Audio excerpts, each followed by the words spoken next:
Big boss season 12ರ ಮತ್ತೋರ್ವ contestant ಆಗಿ ಮತ್ತೋರ್ವ ನಟ ಒಳ್ಳೆ ಲುಕ್ ಇರುವಂಥದ್ದು, ಅದ್ರ ಜೊತೆಗೆ ಪರ್ಸನಾಲಿಟಿ ಇರುವಂತಹ ಧ್ರುವಂತ್ ಅವರು ಎಂಟ್ರಿ ಕೊಟ್ಟಿರುವಂಥದ್ದು ಅಪೇಕ್ಷಾ. ಸೊ ಧ್ರುವಂತ್ ಅಂತಂದ್ರೆ ನೆನಪಾಗುವಂಥದ್ದು ಏನಂತಂದ್ರೆ ಈಗ ಒಂದೇ ಸೀರಿಯಲ್ನ ಇಬ್ಬರು ಪೇರ್ಸ್ ಎಂಟ್ರಿ ಕೊಡ್ತಾರೆ ಅಂತ ನಾವು ಕೇಳ್ಪಟ್ಟಿದ್ವಿ. ಅದೇ ರೀತಿ ಆಗಿದೆ. ಮುದ್ದು ಲಕ್ಷ್ಮಿ ಅಂತ ಹೇಳ್ಬಿಟ್ಟು ನಾವು ಏನಾಗ್ಲೇ ಅಶ್ವಿನಿ ಅವ್ರ ಬಗ್ಗೆ ಮಾತಾಡ್ತಿರ್ಲಿಲ್ಲ. ಸೊ ಅಶ್ವಿನಿ ಅವರ ಜೊತೆಯಲ್ಲಿ ಪೇರ್ ಆಗಿ ಕಾಣಿಸ್ಕೊಂಡಿದ್ದಂತಹ ಧ್ರುವಂತ್ ಅವರು ಈಗ ಅದೇ ಮನೆಗೆ, ಅದೇ ಒಂದು ಸೀಸನ್ಗೆ, ಅದೇ ದೊಡ್ಡ ಮನೆಗೆ ಎಂಟ್ರಿ ಕೊಟ್ಟಿರುವಂತದ್ದು. ಆದ್ರೆ ಅಶ್ವಿನಿ ಅವರು ಈ ಸೀಸನ್ ಅಲ್ಲಿ ಪೇರ್ ಆಗಿರೋದು ಅಭಿಷೇಕ್ ಜೊತೆ ಸದ್ಯಕ್ಕೆ ಪೇರ್ ಆಗಿದ್ದಾರೆ, ಜಂಟಿ ಆಗಿದ್ದಾರೆ. ಬಟ್ ಅಲ್ಲಿ ಹೋದ್ಮೇಲೆ ಲೈಕ್ ಏನಂತಂದ್ರೆ ಒಳಗೆ ಲೈಕ್ ಸೀರಿಯಲ್ಸ್ ಟೈಮಲ್ಲಿ ಎಲ್ಲಾನು ಒಂದಷ್ಟು ಒಡನಾಟ ಇರುತ್ತೆ, ಬಾಂಡಿಂಗ್ ಇರುತ್ತೆ. ಅದು ಇಲ್ಲೂ ಕಂಟಿನ್ಯೂ ಆಗುತ್ತಾ ಅಥವಾ ಅಂಡ್ ಪೇರ್ಸ್ ಹೀಗೆ ಇರುತ್ತೆ ಅಂತ ಹೇಳಕ್ಕಾಗಲ್ಲ, ಇಂಟರ್ಚೇಂಜ್ ಆದ್ರೂ ಆಗ್ಬೋದು. ಹೇಳಕ್ಕಾಗಲ್ಲ, ಅದು ಎಂಡ್ ಆಫ್ ದ ಡೇ ಹೇಳಕ್ಕಾಗಲ್ಲ. ಅವರವರ ಅಲ್ಲ, ಟಾಸ್ಕ್ ಪ್ರಕಾರ ಇವಾಗ ಏನ್ ಪೇರ್ ಮಾಡಿ ಕಳಿಸಿದ್ದಾರೆ ಅದು ನಿಜನೇ, ಅದು ಚೇಂಜ್ ಆಗಲ್ಲ. ನಾನೇ ಇರುತ್ತೆ ಅಂತ ಹೇಳಕ್ಕಾಗಲ್ಲ. ಅದ್ ನಿಜ ನೀವು ಹೇಳಿದ್ದು. ಬಟ್ ಏನಂದ್ರೆ ನಾನು ಏನ್ ಹೇಳಕ್ ಹೊರಟೆ ಅಂತಂದ್ರೆ ಈಗ ಏನಾಗುತ್ತೆ ಅಂತಂದ್ರೆ ಒಂದ್ ಸೀರಿಯಲ್ ಅಲ್ಲಿ ನಾವು ಆಕ್ಟ್ ಮಾಡಿರ್ತೀವಿ ಅಂತ ಅನ್ಕೋಣ, ಅಥವಾ ಒಂದ್ ಸಿನಿಮಾದಲ್ಲಿ ಆಕ್ಟ್ ಮಾಡಿರ್ತೀವಿ ಅಂತ ಅನ್ಕೋಣ. ನಮ್ ಬಗ್ಗೆ ನಿಮಗ್ ಗೊತ್ತಿರುತ್ತೆ, ನಿಮ್ ಬಗ್ಗೆ ನಮಗ್ ಗೊತ್ತಿರುತ್ತೆ, ಹೆಂಗಿರುತ್ತೆ ಆ ಬಾಂಡಿಂಗ್ ಅಲ್ಲಿ ಬಿಲ್ಡ್ ಆಗುತ್ತೆ. ಅದೇ ಬಾಂಡಿಂಗ್ ಇಲ್ಲಿ ಕಂಟಿನ್ಯೂ ಆಗುತ್ತಾ ಇಲ್ವಾ, ಅಥವಾ ಇಲ್ಲಿ ಅಲ್ಲಿ ಉಲ್ಟಾ ಹೊಡಿಯುತ್ತಾ, ಬದ್ಧ ಶತ್ರುಗಳಾಗ್ತಾರ, ವೈರಿಗಳಾಗ್ತಾರ ಅನ್ನುವಂತ ವಿಚಾರ ಇದಾಗಿರುವಂತದ್ದು. ಸೊ ನೋಡೋಣ, end of the day Dhruvanth ಅವರು ಕೂಡ ಹಾಗೆ ಇತ್ತೀಚೆಗೆ ಧ್ರುವಂತ್ ಅವರು ಒಂದು ಕಾಂಟ್ರವರ್ಸಿ ಕೂಡ ತುಂಬಾನೇ ಕೇಳಿ ಬಂದಿತ್ತು. ಸೊ ಅದ್ರ ಬಗ್ಗೆ ಮಾತಾಡೋದು ಬೇಡ. ಅವರ ವೈಯಕ್ತಿಕ ವಿಚಾರ ಮತ್ತೆ ಯಾಕೆ ಬೇಕು, ಅವರ ಗಂಡ ಹೆಂಡತಿ ಜಗಳ ಉಂಡು ಮಲಗೋ ತನಕ ಅಂತಾರೆ. ಇನ್ನೊಂದೇನಂತಂದ್ರೆ ನಾವು ಆಗ್ಲೇ ಮಾತಾಡ್ತಾ ಇದ್ವಿ, ಒಂದು ಧನುಷ್ ಬಲಶಾಲಿ ಆಗಿದ್ದಾರೆ, ಅಭಿಷೇಕ್ ಶ್ರೀಕಾಂತ್ ಇದ್ರು. ಈಗ ಅವರಿಬ್ಬರಿಗೂ ಇನ್ನೊಬ್ಬ ಟಕ್ಕರ್ ಕೊಡೋದಕ್ಕೆ ಧ್ರುವಂತ್ ಅವರು.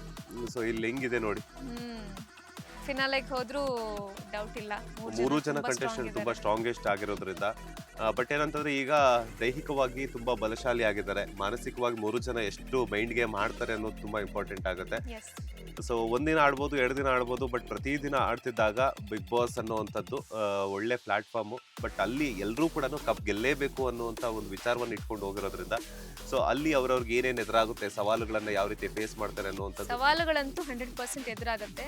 ಇವ್ರು ಅದನ್ನ ಯಾವ ರೀತಿ ಫೇಸ್ ಮಾಡ್ತಾರೆ, ಅದರಿಂದ ನಿರ್ಧಾರ ಆಗುತ್ತೆ ಯಾರು ಫಿನಾಲೆಗೆ ಹೋಗ್ತಾರೆ, 100%.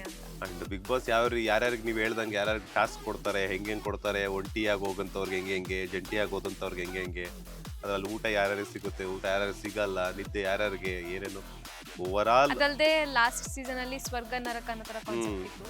ಈ ಸೀಸನ್ ಅಲ್ಲಿ ಈಗ ಒಂಟಿ ಜಂಟಿ ಕಾನ್ಸೆಪ್ಟ್ ಇದೆ. ಸೊ ಏನು ಕ್ಲಾರಿಟಿನೇ ಸಿಗ್ತಲ್ಲ ಹೆಂಗಿರುತ್ತೆ ಟಾಸ್ಕ್ಗಳು. ಯಾಕಂದ್ರೆ ಅಲ್ಲಿ ಅರ್ಧ ಜನ ಸ್ವರ್ಗದಲ್ಲಿದ್ರೆ ಅರ್ಧ ಜನ ನರಕದಲ್ಲಿ ಸಂಭವ ಮ್ಯಾನೇಜ್ ಆಗ್ತಾ ಇತ್ತು. ಇಲ್ಲಿ ಒಂದಷ್ಟು ಜನ ಜಂಟಿಯಾಗಿರ್ತಾರೆ, ಇನ್ನೊಂದಷ್ಟು ಜನ ಒಂಟಿಯಾಗಿರ್ತಾರೆ. ಟಾಸ್ಕ್ಗಳು ಹೆಂಗಿರುತ್ತೆ ಅನ್ನೋದೇ ಒಂಥರ ಕ್ಯೂರಿಯಾಸಿಟಿ ಕ್ರಿಯೇಟ್ ಮಾಡ್ತಾ ಇದೆ. 100% ನಿಜ ನೀವು ಹೇಳ್ತಿರೋವಂಥದ್ದು. But end of the day ಏನೇ ಜಂಟಿ ಆದ್ರೂ ಕೂಡ ಒಂಟಿಯಾಗಿ ನಾವು ಕಪ್ನ ಇಟ್ಕೋಬೇಕಾಗುತ್ತೆ.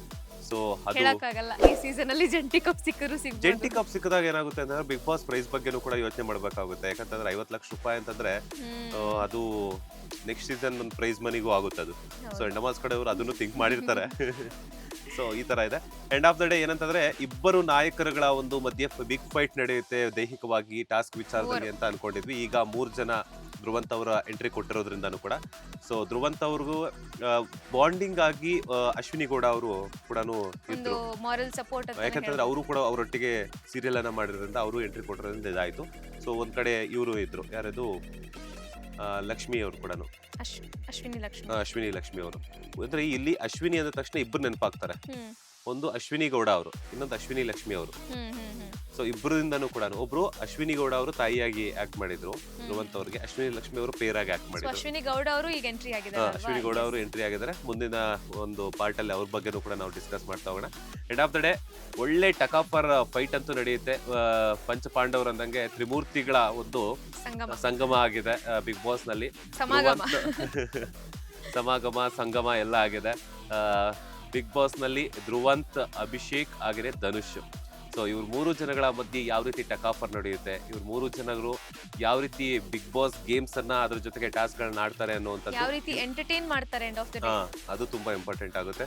ಒಟ್ಟಾರೆಯಾಗಿ 18 ಜನ ಅಂತ ಅನ್ಕೊಂಡಿದ್ವಿ, 19 ಜನ ಈಗ ಆಗಿರುವಂತದ್ದು.